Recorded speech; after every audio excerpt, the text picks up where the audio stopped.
नमस्ते friends, gardening with वंदना में आपका स्वागत है। आज गुलाब तो दिखा रही हूँ, पर आज कटिंग बताते हैं कि कैसे लगाते हैं। तो कटिंग लगाना भी इस दिसंबर के जनवरी के महीने में बहुत ही आसान होता है। थोड़ा सा जब ठंड ज़्यादा पड़ती है तो सर्वाइव होने में थोड़ा लेट लगता है, लेकिन ये है कि सारे ही जो प्लांट हैं अच्छे से मिट्टी में मॉइस्चर लेवल अच्छा रहे तो सर्वाइव कर जाते हैं। तो ये जो बहुत प्यारे प्यारे से आपको गुलाब दिख रहे हैं, तो इन सब की ही कटिंग कुछ लगाऊंगी और अन्य जो पौधे हैं उनकी भी कटिंग लगाऊंगी और कुछ अपडेट भी दिखाऊंगी जो कि मैंने पहले कटिंग लगाई हुई थी और उसको अब वो पूरी अच्छे से फ्लावरिंग भी उसमें हो रही है, वो भी दिखाऊंगी। तो और साथ के साथ कटिंग भी लगा लेते हैं। तो ये जो कटिंग होती है, इसे लगाने का जो तरीका है, एक तो जैसे हम प्रूनिंग करते हैं तो कुछ डालियाँ निकलती हैं जो कि हम अक्सर करके फेंक देते हैं। तो कभी कभी उसमें से कटिंग भी लगा लेनी चाहिए। कुछ कटिंग सर्वाइव होंगी तो ठीक है, नहीं होंगी तो कोई बात नहीं।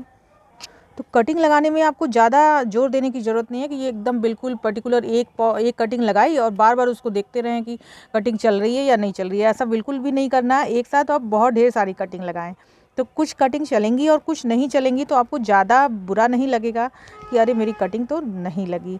तो अब मैं आपको दिखाती हूँ कि कुछ मैंने प्लांट्स कट किए हैं। यहाँ पे जो येलो वाले गुलाब आप देखते हैं, बहुत बड़े बड़े से इसके फ्लावर होते हैं। तो इनकी मैंने यहाँ ये जो पूरी बंच निकली हुई थी इसकी प्रूनिंग की है। देखिए कितनी मोटी डाल काटी है, खूब मोटी मोटी सी ब्रांचेज काटी हैं। तो ये ब्रांचेज जो निकली हैं वो मैं आपको दिखाती हूँ। और ये क्या है, गुलाब बहुत प्यारा सा गुलाब है और इसकी कटिंग मैंने लगाई भी है और उसमें अब फ्लावरिंग होने लगी है, वो भी अभी दिखाती हूँ। और ये जो निकली है उसको पहले दिखाती हूँ। तो ये देखिए, ये बहुत बड़ी बड़ी सी शाखाएँ मैंने काटी हैं गुलाब की। प्रूनिंग बहुत ज़रूरी है गुलाब या किसी भी पौधे की। आप जब प्रूनिंग करेंगे तो एक तो पौधा शेपअप होता रहता है और आप देखेंगे कि उसमें दोगुनी ग्रोथ होने लगेगी। जब आप किसी भी प्लांट को ऊपर से काट देते हैं, जैसे बिल्कुल कोई पौधा बढ़ नहीं रहा हो, तो आप उसकी हल्की प्रूनिंग कर दीजिए, हल्की खाद दे दीजिए। तो फिर आप देखेंगे, खाद कोई भी आप दे सकते हैं, वर्मी कंपोस्ट, गोबर की खाद, कुछ भी दे दीजिए, डीएपी दे दीजिए, कुछ भी दे दीजिए। ये सब जनरल खादें हैं जो कि लगभग लगभग हर फ्लावरिंग प्लांट में दी जा सकती हैं बिना कुछ ज़्यादा सोचे समझे। तो कोई भी खाद दे दीजिए और फिर आप देखिए कि उसमें से कैसे खूब अच्छे से बढ़वार होती है। तो ये इतनी बड़ी बड़ी ब्रांचेज हैं, इनको लगाया जा सकता है। कोई हार्ड एंड फास्ट रूल नहीं है कि पतली कटिंग नहीं लगेगी, मोटी ही कटिंग लगेगी, ऐसा कुछ नहीं है। बस इस तरह के नोड होने चाहिए। मैं आपको दिखाती हूँ नोड कैसे होते हैं। ये देखिए, यहाँ पे ये जो नोड निकल रही ना, कुछ इस तरह की नोड्स होनी चाहिए जिससे कि प्लांट बढ़ेगा। ये देखिए छोटी छोटी सी ये नोड दिख रही है ना, यही नोड ज़रूर होनी चाहिए प्लांट्स में। तो इससे क्या है कि इनके जो बढ़ने के चांसेज हैं, लगने के चांसेज हैं, वो बहुत ज़्यादा हो जाते हैं। और जब भी आप प्लांट को लगाएं, जैसे हम अगर इस प्लांट को देखिए, साइड साइड से पूरी पत्तियां काट दी हुई है और साइड की ब्रांचेज भी काट दी हुई हैं। तो ये कम से कम 2 नोड मिट्टी के भीतर जाना चाहिए। ये है नोड जहाँ से कि पत्तियां निकलती हैं, इसको नोड कहते हैं। ये देखिए, तो कम से कम जब भी किसी प्लांट की को लगाएं आप, तो इसके 2 नोड कम से कम होने चाहिए। तो एक नोड ये हो गया और एक ये हो गया। तो इतना हम मिट्टी में ऐसे इतना दबा देंगे, ऐसे इतना दबाएंगे तो ये इसके लगने के चांसेस बहुत ज़्यादा हो जाएंगे। अगर इतना 3 नोड दबा देते हैं तो भी ये चल जाएंगे, लेकिन ये है कि 2 नोड कम से कम रहने चाहिए। इतना आपको मिट्टी में दबाना है, इतना आपको मिट्टी में दबाना है, जिससे कि ये जो नोड्स हैं इसमें से ही पत्तियाँ निकलती हैं और इसी से ही जड़ें निकलते हैं। मिट्टी के भीतर जाता है तो जड़ें निकल जाती हैं और ऊपर से ये जो नोड्स हैं इसमें से आपको पत्ते निकलते हुए दिखाई देंगे। प्लांट लगाने की यही सीक्रेट नोड है कि ये 2 नोड भीतर मिट्टी के भीतर जाना चाहिए और 4-5 नोड ऊपर होनी चाहिए जिनमें से कि पत्तियां निकलेंगी। तो इतना हम मिट्टी में दबा देंगे, इतना ही। देखिए 2 नोड आपको दिखाई दे रही हैं इसमें, और ये 2 मिट्टी में जाएंगी तो ये अपने आप ही प्लांट चलेगा। तो यही हमें करना है। कटिंग आप देखिए जब भी लगाएं तो ये जो कटिंग है इसकी एकदम बिल्कुल शार्प होनी चाहिए। ये ज़रूर आप ध्यान रखें कि एक बार में कट होना चाहिए, तो इसके जो लगने के चांसेज हैं वो बहुत ज़्यादा अच्छे हो जाते हैं। कोई हार्मोनल ये जो रूट हार्मोन होते हैं कुछ भी नहीं लगाऊंगी, एलोवेरा जेल भी लगाने की ज़रूरत नहीं है। अगर आपने अच्छी कटिंग अच्छे से कर ली है, ये देखिए बिल्कुल शार्प कटिंग हुई है। अब हम इसको मिट्टी में कैसे लगाते हैं इसको भी दिखाती हूँ। यहाँ भी देखिए गुलाब लगे हुए हैं और इनकी मिट्टी बहुत सॉफ्ट बनाती हूँ मैं। तो ज़्यादा आपको कुछ नहीं करना है, किसी भी एक लकड़ी या टूल से ऐसे एक होल बना लें, या ज़्यादा वो दिक्कत हो तो आप ऐसे हाथ से ही बना लें। और बस कुछ करना नहीं है, इसमें ऐसे इसको बिठाना है और साइड से इसको दबा के हल्का पानी दे देना है और बस ज़्यादा इसको छूना नहीं है। तो बस देखिए ऐसे लगा दिया। अब जैसे मैंने उससे लगाया है बिल्कुल देखिए सेम टू सेम इसी तरह से ये जो गुलाब के डंडी है इसको भी लगाया है प्रूनिंग के बाद ही। ये देखिए इसमें कितनी सारी नोट्स निकल रही हैं, कितनी सुंदर सी पत्तियां निकल रही हैं।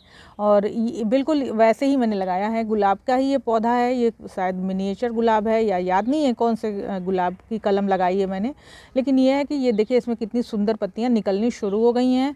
और आप देखेंगे ध्यान से तो ये सारी ही नोट बिल्कुल पत्तियां देने के लिए बिल्कुल रेडी हो रही हैं। ये देखिए, इसका मतलब है कि इसमें जड़ें आ गई हैं, पर अभी भी इसको ज़्यादा छेड़ने की ज़रूरत नहीं है। इसे 2 से 3 महीने खूब अच्छे से ग्रो होने दिया करिए, जिससे कि ये जो जड़ें मजबूत हो जाएंगी। तो प्लांट को जब आप इधर उधर करके लगाते हैं तो ज़्यादा सूखने का झंझट नहीं रहेगा, ये बहुत ही आराम से चलेंगी। एक अभी मैं आपको और दिखाती हूँ, ऐसे ही गमले के साइड में कलम लगा देती हूँ।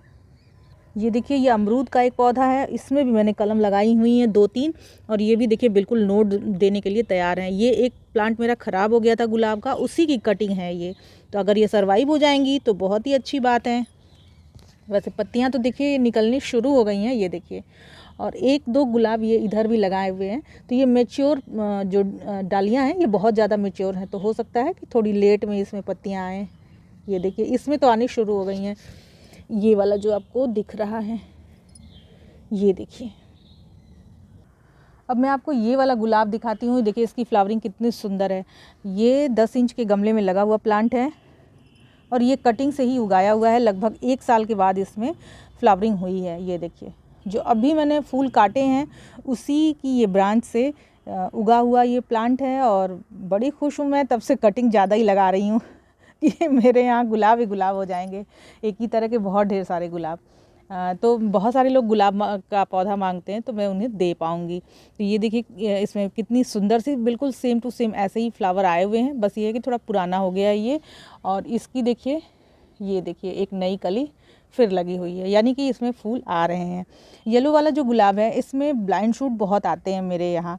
तो इस बार तो हालांकि जो इसका मदर प्लांट है उसमें बिल्कुल ब्लाइंड शूट नहीं आए हैं, लेकिन इसमें देखिए आने शुरू हो गए हैं। तो जब भी ब्लाइंड शूट आए तो आप इनकी कटिंग करते रहिए। ये देखिए इसमें भी ब्लाइंड शूट आ रहे हैं, क्योंकि पौधा अभी बिल्कुल कमज़ोर है और इसमें अच्छी सी खाद वगैरह पड़ेगी और कुछ दिन बाद ये थोड़ा मैच्योर हो जाएगा तो ब्लाइंड शूट आने बंद हो जाएंगे। ये जो आप गेंदे के पौधे देख रहे हैं ये भी मैंने कटिंग से ही लगाए हुए हैं। बहुत ढेर सारे गेंदे के पौधे मेरे यहाँ कटिंग से तैयार होते हैं और पूरे साल मैं इसे कटिंग से लगाती रहती हूँ और ऐसे ही फ्लावर आते हैं गर्मियों में भी। तो आप विश्वास नहीं करेंगे, मैं वीडियो कई बार बना करके दिखाई हूँ। गर्मियों के फूलों को आप देखेंगे तो उनमें भी ये पौधे मेरे यहाँ रहते हैं। बस ये है कि गर्मियों में इसे थोड़ी छाया में रखती हूँ और विंटर के टाइम में ये धूप में पूरी तरह से रहते हैं। ये पेंटास के पौधे हैं, इसको मैंने कटिंग से लगाया हुआ था और बहुत ही अच्छे से इसकी ग्रोथ हो गई है। और अभी ये ओवर ग्रोन हो रहा था, तो आप देखेंगे यहाँ कई जगह से मैंने इसे काट करके और बहुत छोटी सी जगह में लगाया है। ये देखिए, तो कुछ एक प्लांट देखिए हरे भरे होने शुरू हो गए हैं और कुछ प्लांट अभी ऐसे ही मुँह लटकाए हुए हैं। अब देखते हैं ये कब सही होते हैं। ये वाला प्लांट आप जो देख रहे हैं ये नागचंपा का पौधा है। इसकी भी कटिंग बहुत ही आसानी से लग जाती है। इसकी भी मैंने कटिंग लगाई हुई है और बहुत ही अच्छे से सर्वाइव हो रही है। अभी दिखाती हूँ। साथ के साथ ये जो गुड़हल के जो पौधे आप देख रहे हैं ये सारे ही कटिंग से मैंने लगाए हुए थे। एक साथ बहुत ढेर सारी कटिंग लगाई थी और ये देखिए कितने ढेर सारे इसमें पौधे तैयार हुए हैं। तो आपको लगता हो कि जिन प्लांट्स की कटिंग बिल्कुल लग सकती है तो उनको आप लगाने में बिल्कुल पीछे नहीं रहें। इस तरह की छोटी छोटी कटिंग लगाते रहेंगे तो कुछ सर्वाइव होंगी, कुछ नहीं होंगी तो कोई दिक्कत नहीं। अगर हो जाती हैं तो बहुत ही अच्छी बात है। तो इनको लगाने का यही आसान तरीका है और इन्हें छेड़े नहीं आप ज़्यादा। इन्हें 2 से 3 महीनों तक रहने दिया करें, जैसे हैं वैसे ही। बिल्कुल उसमें घास वगैरह भी उग जाती हैं तो बहुत ज़्यादा आपको निकालने की ज़रूरत नहीं है, क्योंकि मिट्टी हिलेगी तो ये प्लांट ख़राब होने शुरू हो जाएंगे। तो ऐसी जगह लगाएं कि जहाँ की आपको ज़्यादा हिलाने डुलाने की ज़रूरत नहीं पड़े। और 2 से 3 महीनों में अच्छी ब्रांच आ जाएंगी तो आप एक इनको प्लांटर दे दें। इसी तरह से मैंने बहुत ढेर सारी कटिंग लगाई हुई हैं और हमेशा लगाती ही रहती हूँ। तो वीडियो अच्छी लगी हो, इन्फॉर्मेटिव लगी हो तो इसे लाइक ज़रूर करिएगा। मेरे चैनल में नए हों तो सब्सक्राइब भी कर लीजिएगा। नमस्ते फ्रेंड।